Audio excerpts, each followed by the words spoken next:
उत्तर प्रदेश में हुए निकाय चुनाव के बाद नगर महापालिका के अध्यक्ष और नगर निगम के महापौरों की कार्यशाला आयोजित की गई थी। उत्तर प्रदेश की राजधानी लखनऊ के इंदिरा गांधी प्रतिष्ठान में कार्यशाला आयोजित की गई थी, जो सुबह से लेकर पूरी शाम तक चली, जिसमें तमाम मुख्यमंत्री से लेकर डिप्टी सीएम से लेकर नगर विकास मंत्री भी शामिल हुए थे। इसी दौरान मुख्यमंत्री योगी आदित्यनाथ ने एक बड़ी महत्वपूर्ण घोषणा भी की है। नगर पंचायत, नगर पालिका और नगर निगम में अगर अच्छा काम किया जाएगा, शुद्ध पेयजल और सफाई का पैरामीटर तय किया जाएगा। उसमें प्रथम स्थान पाने वाले नगर पंचायतों को 1 करोड़ रुपए, नगर पालिका को 2 करोड़ रुपए और नगर निगम को 10 करोड़ रुपए दिया जाएगा। माना जा रहा है कि इस पूरे मेरिट के अनुसार ये तय किया जाएगा कि कौन से नगर पालिका अध्यक्ष और कौन से महापौर अच्छा काम कर रहे हैं। इसी तर्ज पे पूरे 5 साल तक एक पैरामीटर भी तय किया जाएगा। माना जा रहा है कि नगर विकास मंत्रालय की जो कोशिश है कि नगर पालिका और नगर निगम के जो काम है उसको पूरा 5 साल में एक साथ खत्म किया जाए, ताकि जो चुनाव हो वो तय समय पे हो सके।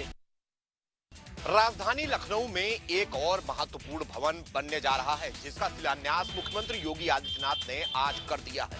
उत्तर प्रदेश आपदा प्रबंधन प्राधिकरण के भवन का निर्माण आज से लखनऊ में शुरू हो गया। मुख्यमंत्री योगी आदित्यनाथ ने आज इस भवन का शिलान्यास किया। हालांकि यह 66 करोड़ की लागत से 1.5 एकड़ जमीन में बनेगा। पूरे प्रदेश भर में होने वाली विभिन्न आपदाओं के लिए कहीं न कहीं काफी यह भवन मददगार होगा, जहां से पूरे प्रदेश भर के उन जिलों में जहां पर किसी भी तरीके की प्राकृतिक विभीषिका आएगी, वहां पर मदद पहुंचाने के लिए यह भवन काम करेगा। हालांकि मुख्यमंत्री योगी आदित्यनाथ ने इसके शिलान्यास के मौके पर एनडीआरएफ और एसडीआरएफ के कई जवानों और अधिकारियों को भी सम्मानित किया, जो कि उत्तर प्रदेश में किसी भी विभीषिका के समय बेहतर ढंग से लोगों तक मदद पहुंचाने के लिए जाने जाते थे। केंद्र सरकार के 9 साल पूरे होने पर आज गोंडा के नंदिनी नगर में एक प्रेस कॉन्फ्रेंस आयोजित की गई, जिसमें अल्मोड़ा के सांसद अजय टमटा पहुंचे और बृजभूषण शरण सिंह पहुंचे, जहां पे ये प्रेस कॉन्फ्रेंस का आयोजन किया गया। जिसके बाद में अल्मोड़ा के सांसद ने 9 साल केंद्र सरकार के पूरे होने पर उनकी कई उपलब्धियां गिनाई। जिसके बाद में बोलते हुए कैसरगंज सांसद ने जो प्रेस कॉन्फ्रेंस की, उसमें साफ तौर पे कैसरगंज सांसद ने जो रेसलर्स का जो मुद्दा चल रहा है, जिसको लेकर के कैसरगंज सांसद ने कहा कि पहले भी मैंने यही कहा था और मैं फिर यही कह रहा हूं और इसी बात पे मैं फिर अटल हूं कि मामला जो है इसकी पूरी जांच चल रही है। दिल्ली पुलिस इसकी पूरी जांच कर रही है और जांच के बाद में अगर मैं दोषी पाया जाता हूं तो इसमें किसी को कहने की ज़रूरत नहीं है। अगर मैं दोषी पाया जाता हूं तो मैं खुद फांसी चढ़ जाऊंगा। इस तरीके की तमाम जो मुद्दे थे, उन मुद्दों से लगातार बचते नजर आए। उन्होंने पहले की जो बात कही थी उसी पे कैसरगंज सांसद अटल रहे। आम आदमी पार्टी के नेता और दिल्ली के पूर्व डिप्टी सीएम मनीष सिसोदिया की मुश्किलें कम होने का नाम नहीं ले रही है। आज दिल्ली के राउज एवेन्यू कोर्ट में मनीष सिसोदिया मामले में सुनवाई हुई। इस दौरान ईडी ने राउज एवेन्यू कोर्ट को बताया कि जितने भी आरोपी हैं उनको चार्जशीट की कॉपी दी जा चुकी है। मनीष सिसोदिया की ओर से भी आज दलीलें दी गई। सीधे तौर पर मनीष सिसोदिया चूंकि वीडियो कॉन्फ्रेंसिंग के जरिए जुड़े हुए थे, मनीष सिसोदिया ने कहा कि पिछली बार दिल्ली पुलिस ने कहीं न कहीं उनके साथ मैन हैंडलिंग की, यानी कि मनीष सिसोदिया की ओर से ये आरोप लगाए गए। इसके साथ ही मनीष सिसोदिया से जब राउज एवेन्यू कोर्ट ने पूछा कि क्या आप अगली बार वीडियो कॉन्फ्रेंसिंग के साथ ही ये पेशी करना चाहते हैं, यानी कि जुड़ना चाहते हैं सुनवाई पर, तो मनीष सिसोदिया ने कहा कि नहीं, हम फिजिकल रूप से यहाँ पे राउज एवेन्यू कोर्ट में जुड़ना चाहते हैं। हालांकि दिल्ली पुलिस की ओर से और ईडी की ओर से सीधे तौर पे सुरक्षा कारणों का हवाला देते हुए ये कहा गया कि अगली बार जब सुनवाई हो तो वीडियो कॉन्फ्रेंसिंग के जरिए ही ये पूरी सुनवाई की जाए। इस पूरे मामले में अब अगली सुनवाई 19 जुलाई को होगी। तब देखना होगा कि मनीष सिसोदिया की ओर से क्या कुछ दलीलें दी जाती है।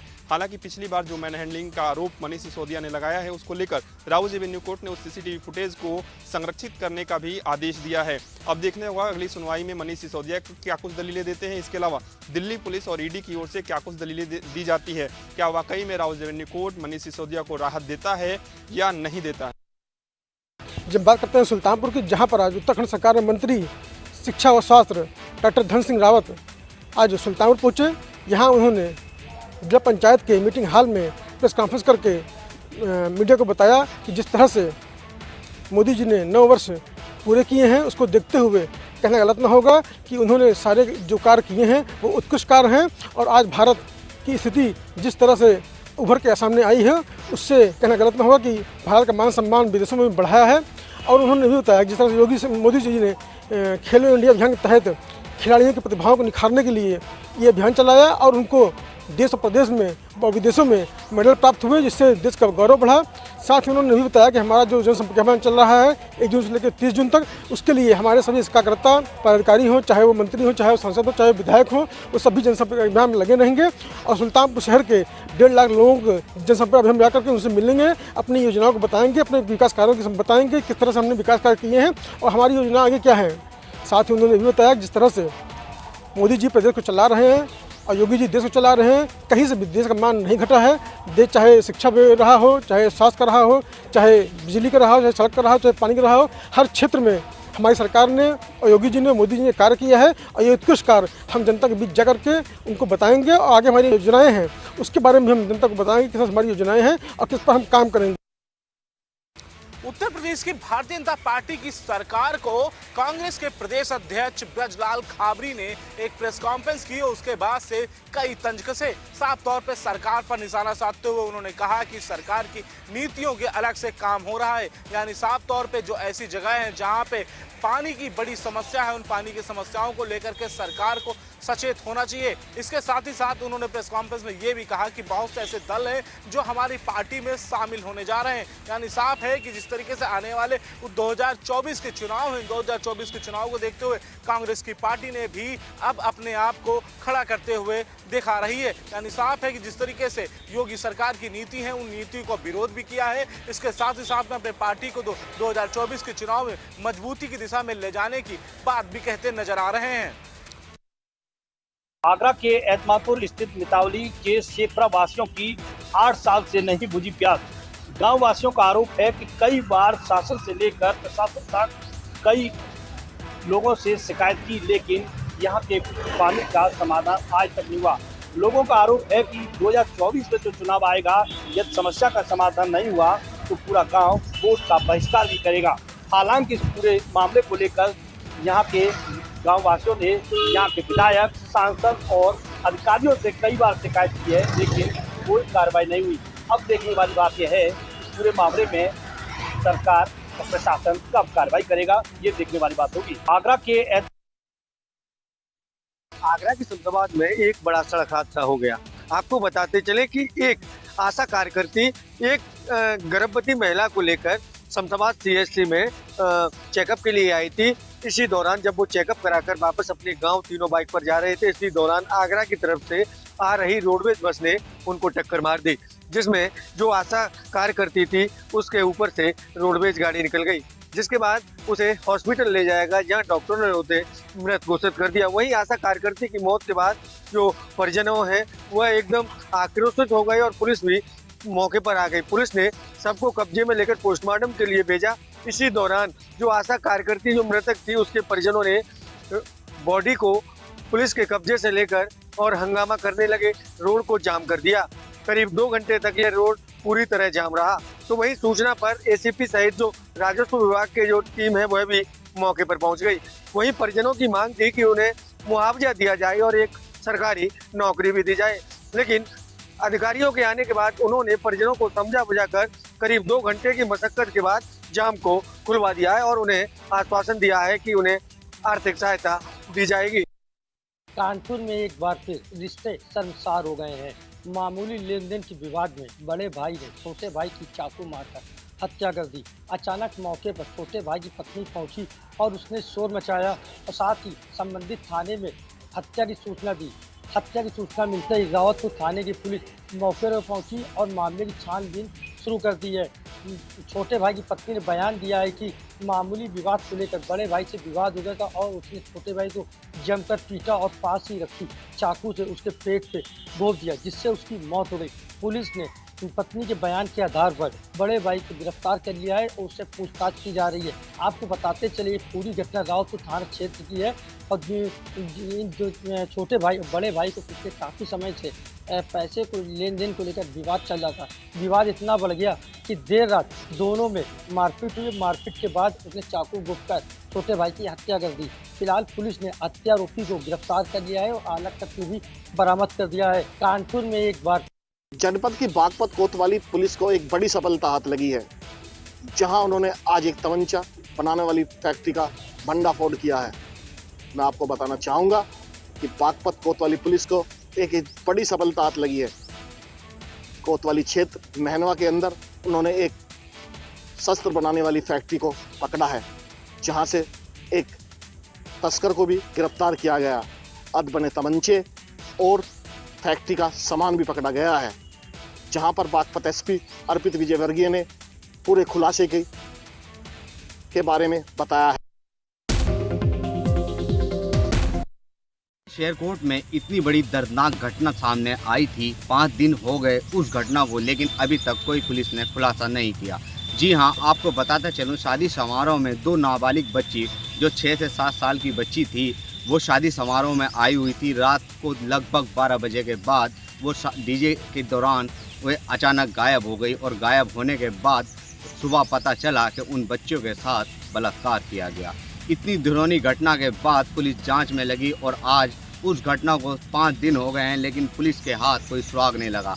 प्राप्त जानकारी अनुसार सूत्रों के मुताबिक पता चला है 41 लोगों से पुलिस ने पूछताछ कर उन्हें छोड़ तो दिया, लेकिन अभी तक उन दरिंदों का पता नहीं चल पाया कि आखिरकार वे रेप करने वाले दरिंदे कौन थे। बड़ा सवाल ये है, जब से बिजनौर में नीरज कुमार जादौन आए हैं तो क्राइम तो पूरा कंट्रोल दिखाई दे रहा है, लेकिन इस घटना पर जितनी भी टीमें लगाई गई हैं उन टीमों को कहीं ना कहीं सफलता नहीं मिल रही है। अगर बात की जाए उन बच्चों की, तो फिलहाल उन बच्चों का इलाज मेरठ में चल रहा है और दोनों बच्ची नाबालिग व छोटे होने के कारण कहीं ना कहीं सबूत कम दिखाई दे रहे हैं। तेज गति से आ रही स्विफ्ट डिजायर कार अनियंत्रित होकर डिवाइडर से टकराई, 3 लोग हुए गंभीर रूप से घायल, 2 की हुई मौत। आपको बता दें, पूरा मामला झांसी के पंचवटी स्थित रेलवे क्रॉसिंग का है, जहां पर उन्नाव बालाजी की तरफ से झांसी की ओर आ रही स्विफ्ट डिजायर अचानक से अनियंत्रित हो गई, जिसके बाद वह डिवाइडर से टकरा गई, जिसमें 2 लोगों की मौत हो गई और 3 लोग गंभीर रूप से घायल हो गए, जिन्हें झांसी के मेडिकल कॉलेज भेजा गया है, जहां उनका इलाज चल रहा है। आपको बता दें कि ग्राम बूढ़ा से 5 लोग स्विफ्ट डिजायर में सवार होकर झांसी की तरफ आ रहे थे, जहां पर उनकी गाड़ी अचानक से अनियंत्रित होकर डिवाइडर से टकरा गई, जिसमें 2 लोगों की मौत हो गई और 3 लोग गंभीर रूप से घायल हो गए हैं। बहराइच के थाना हुजूरपुर क्षेत्र में सरयू नदी में मछली का शिकार कर रहे पिता पुत्र की डूबकर मौत हो जाने का मामला सामने आया है। हुजूरपुर थाना क्षेत्र के भाटीकुंडा धोबियन पूर्वा निवासी वारिस अली अपने बेटे के साथ मछली का शिकार करने सिलौटा घाट गए थे, जहां पर मछलियों के जाल में फंसने के बाद उनका बेटा मछली को निकालने के लिए जैसे ही नदी में उतरा, वैसे ही तेज बहाव में वो बहने लगा, जिसे बचाने के लिए पिता वारिस भी नदी में कूद गए, लेकिन वो अपने बेटे को तो नहीं बचा सके, परंतु वो भी नदी में डूब गए और तेज बहाव के चलते दोनों पिता पुत्र की डूबकर मौत हो गई।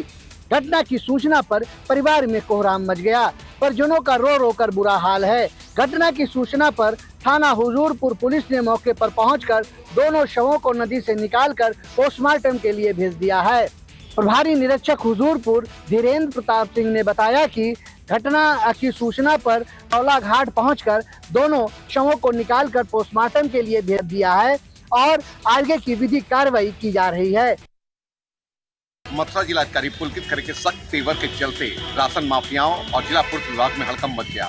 मथुरा जिलाधिकारी पुलकित खरे को गुप्त सूचना मिली थी कि एक राशन माफिया के गोदाम पर काफी मात्रा में सरकारी राशन उपलब्ध है। उन्होंने तुरंत एक टीम को गठित किया और वहां पर जांच करने के लिए भेजा। जब एसडीएम मैडम वहां पर पहुंची और उन्होंने छापा मारा तो वहां पर सरकारी राशन के कट्टे मिले और उन पर कार्रवाई की गई है।